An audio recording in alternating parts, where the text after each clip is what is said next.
ni ñu leen ko waxee woon ginnaaw bu ñu jógee fi nga xam ne nag moom mooy Boune ñu ngi fii ci Kër Massar ñu fi nekkee tamit nekk ci njàqare ak tiis ndaxte foofu dañoo nekk ci guddi gu bët setagul seen ay bagage ak yu ni mel ndox mi dafa ñëw ba ci biir kër yi dégg nga sax ñu ñuy woon naan nañ dugg ci biir kër yi diñu jot a am seen ay impression wax nañu nag ci jamono ji leen rek la ñu bëgg mooy ndox mi ñu daal di ko fii jëlee ndax ministre bi sax démb ñëw na fi waaye dafa am rek benn déggoowuñu entre seen biir kon nag ñu toppal leen rek ci biir ba xam ndox yi nan la def ak lan la fi yàq. nuyu. noonu lay fay. naka nga tudd. Abdou Karim Sall. fekk na fii si Kër Massar yéen tamit ndox mi sonal leen est-ce que mën nga dellu ci jafe-jafe yi ngeen jànkuwanteel. te Camille Bass laa dëkk. numéro 32. je suis un agent Sénélec retraité. mais liñ fi gis lii ça fait 3 ans mosuñu ko gis. on a construit un canal ici ça n'a servi à rien du tout. dañu jël déversé ñu canalu unité 6 unité yëpp la ñu jël déversé ñu ko parce que dañu dagg tali bi def ay renfort ñun suñu dëkk bi yëpp lépp inondé tout amul benn kër bu épargné wu benn du benn. yàq yu bari na. trop ñun mënuñu dugg suñu néeg yi on ne peut pas mënuñu julli mënuñu def dara on peut rien faire chez nous rien du tout. le ministre est venu hier on est allé ensemble ñu dem ci benn pompe boo xam ne moo nekk en fin de ligne na le ci kaw. sama kër fi ñu taxaw nii en fin de ligne on a mis une pompe là-bas pompe bi c'est pas efficace dégg nga ñuy bëgg a def beneen deuxième pompe mu ne kenn du ko fi def sous ces ordres dafa parce que d'accordul ak gars yi mu ne léegi ñooñu wóolu leen chapeau yi la gën a wóolu mais ñun bu wóolulee chapeau yi wala kii nañu dindi si détresse bi ñu nekk mais du noonu ñun dañuy trouver ay solution nañu defal solution mais moom mu dem këram tëddi ñun mu bàyyi ñu fii à 0h55 la ñu commencé jog suñu kër yi ba léegi tëdduñu nelaw mënuñu def dara mënuñu ko def c'est pas possible mënul non dañu bëgg ñu évacuer ndox mi mu dem c'est tout parce que lii mosuñu daal bu ñu daan évacuer fii bu amee 2 heures temps kenn dootu fi gis ndox mais xoolal fii lépp ay œuvre lañ fi def dara baaxu fi rien du tout fii moo nekkoon presque kii wu chantier bi fii moo nekkoon kii changement kii wu chantier bi yëpp seen yëpp a ngi fi mais fii moo gën a bon fii ñu commencé moo gën a bon canal bi defar nañ ko on a enterré on a tout fait mais rien dara dox rien du tout ñu ngi nii dans le calvaire situation bu doy waar lañ nekk kii moom bu ci Macky Sall jogulee non ñun mer nañu kenn kontaanul personne kenn kontaanul wasalaam.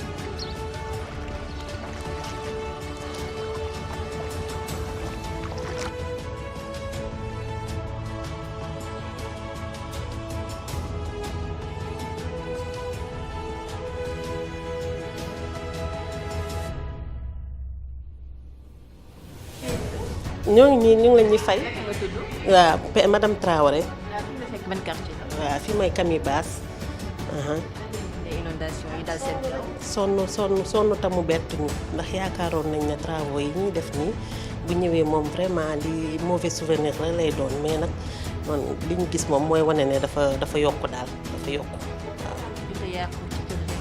moom kay li fi yàqu bari na li ci suuf yëpp yàqu na mu ngi noonu daal doy na waar. xanaa ñu jàppale ñu ci ndox mi ndax ñun soxlawuñu leen ndox mi dañ leen ñu waxoon nañ ñu ne ñu ngi ci travaux gisuñu ko xaw ma nag fa milliards yi dugg naa buñ paree ñu leeralal ñu ko incha allah d'accord.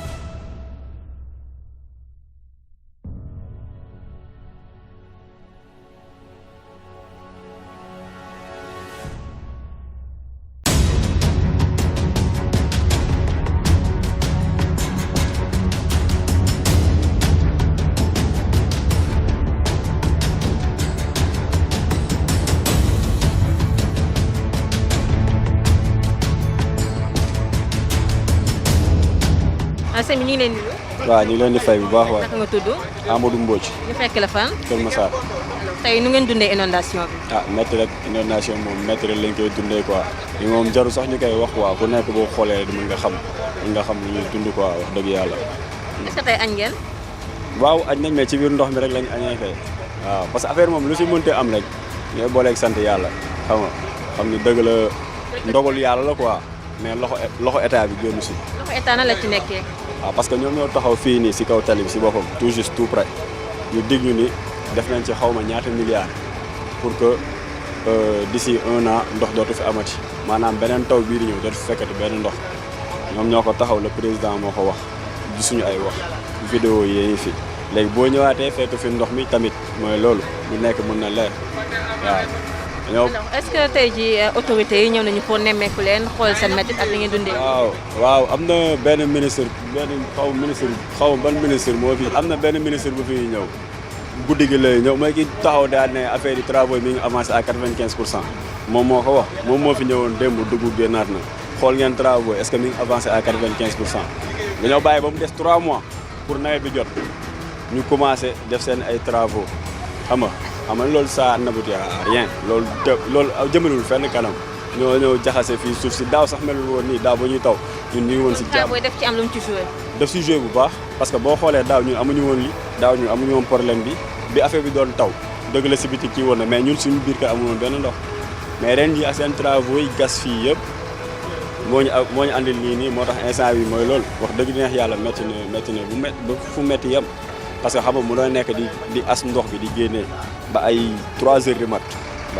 matin nga nelawaat yeewuwaat 5 heures du matin nekkaat di génnewaat ndox bi ba ay 10 heures midi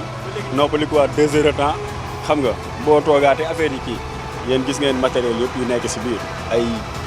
congélateur ay frigo ay machine à laver yu nekk ngi si biir xam nga te yooyu de boo seetaanee boo nelawee tuuti rek dafay yàqu xam nga franchement daal ñi ngi ñaan gars yi taxaw ñu te mu bañ a nekk taxawu làmmiñ nekk taxawu jëf quoi franchement loolu la ñuy ñaan quoi waaw merci beaucoup. monsieur ñu ngi lay nuyu di la masawu ci inondation yi nga xam ne daal na seen kaw ñu bàyyi la nga présenté wala lay seetal. waaw man maa ngi tudd El Hadji Daouda Mbaye di délégué de quartier unité 3 Parcelles Assainies Kër Massar Rufisque aussi maay président wu commission stratégie et développement bu association délégué de quartier yu Kër Massar. waaw inondation bi moom bii yoon nuñ ko dundee mooy ngandum déception la ñu am ndax daan nañ ko am naqar ak tiis waaye bii yoon naqar ak tiis ak vraiment mbetteel la ñu am lu ko waral mooy fii ñu ngi fi dëkk 2006 may rappeler sénégalais yi ak waa diaspora que ñun ñëwuñu dëkk ci ay tool xàlluwuñu yoon ñëw dëkk fi dëkkuñu ci yoonu ndox ñun SNHLM mooy société nationale des habitations à loyer modéré c'est l'État moo ñu jaay ñun suñuy terrain kon indiwuñu fi suñu bopp ñu ni woon day am assainissement ñu tuddee ko Parcelles Assainies malheureusement amul assainissement te loolu en matière de droit c'est de l'escroquerie le chat s'appelle le chat mënuñu jël chat tuddee ko un homme wala un lion waaw lu ñu def du dara lu du escroquerie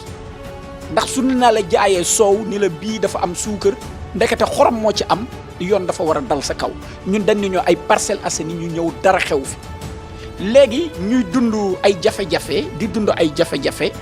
ba daaw mbir mi toll fu ëpp loxo fii nekkoon épicentre bi maanaam ndox yu féete plan Jaxaay yëpp fi la jaxas dajale ko ndax pour rappel Jaxaay président bi bu mu koy créer muy Abdoulaye Wade dafa fekkoon ni dafa am ñu inondé woon ci 2005 ñu tànn leen site bu kawe installé leen fa ñooñu site yooyu ci Parcelles Assainies la mais dañu dominer en hauteur ba tax na seen ndox yëpp maanaam picc buy naaw ca kaw léegi nag ndox ma nag di ruisseler di ñëw ci ñun kon état dafa waroon jël ay mesures pour que loolu bañ fi am depuis très longtemps defuñu ko léegi nag ndox mi day lalu si unité 2 unité 3 unité 4 unité 5 unité 6 unité 9 unité 14 unité 15 unité 25 unité 27 ak ay quartier yu tudd Kër Madiabel jokkul Alaaji Paate ak maam Abdou Aziz Serigne Mansour Sy sant yàlla Amina Baye Niass muy localité boo xam ni lu tolloog 4 junni ak 2 téeméeri borom kër ñu ngi fa nekk kon muy situation bu doy waar mbetteel bi nag mooy kilifa gi daf fi ñëw le président de la république ñu koy gërëmaale si ñëwam boobu bu mu ñëwee aussi autorité administrative yi def lu ñuy wax participation inclusive ndax su leen neexoon ñoom ñu waxtaan seen biir en tant que ay kilifa mais dañu ñëw tànn si population bi ni ma Daouda yow le délégué de quartier tu vas présenter la situation au chef de l'État donc boobu fi président bi ñëwee man maa wax bu ñu waxee it vraiment il a été très réceptif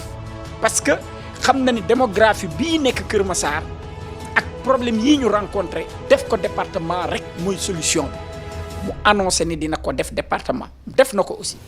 mu dig ñu ni dina def programme d'assainissement mais mi ngi démarrer par un programme d'urgence si loolu mu débloqué 15 milliards pour ñu mën a def programme d'urgence bi foofu nag am na lu ñu jaaxaloon yaakaaroon nañ ni ministère de l'assainissement lañ koy jox mais comme ADM mooy maître d'ouvrage bi te ministère des collectivités locales mooy ministère u ADM ñu confier ko ministère des collectivités locales si loolu aussi ADM interlocuteur am si population yi ce sont les mairies mais mairie yi si boppam am na beneen rôle boo xam dañ ko waroon jouer mooy lan yaatal xalaat yi au niveau des populations mooy li ñuy wax participation inclusive mais gis nañ ni projet bi buñ koy def boolewuñu si population yi man mii nga xam ne waxoon naa sax si kanamu président yaakaaroon naa ni dinañu war mën reconduire loolu pour que suñuy teg projet bi ñu am si xalaat ndax ñun ñoo dëkk fii xam nañu ndox mi yoonam defuñu loolu li tax aussi direction SNHLM nga xam ne moo ñu jaay fii xam nañu plan d'eau bi le plan hydraulique pourquoi associé wu ñu leen si projet bi kon daal projet bi yàgg nañ ko joytu nañ ko fi dañu faussé projet bi depuis le début li bettuñu wax nañ si média yi entreprise bu ñu ko jox muy compagnie sénégalaise de travaux publics man je savais que mënul réaliser affaire bi en un temps record projet phare nag bii nga xam ni président daf fi ñëw teg si ay gëtam nga xam ni monde bi ñëpp ñu ngi déglu ndax unité 3 wa quartier environnant yi dinañu inondé waat ren wala déet ndax foofu président taxawoon wax kon waroon na leen jaral ñu am ngor jàppale président bi mooy def le tout ba projet bi ñu jox ko entreprise bu gënoon a xarañ si appel d'offre bi muy énergie. lan mooy solution bi ci li nga wax léegi. solution bi daal mooy premièrement ce sera très compliqué ndax lan équipement yi mooy pompe yi indiwuñu ay pompe tuyaux yi doyuñu unité 3 ngi nii si plan bi 4 machines pompe lañ fi waroon def dara ñëwul tuyaux yi ñu waroon indi amuñu tuyaux ay machines yoo xam dañ ko yoroon depuis daaw léegi daal comme le coup est parti fi mu ne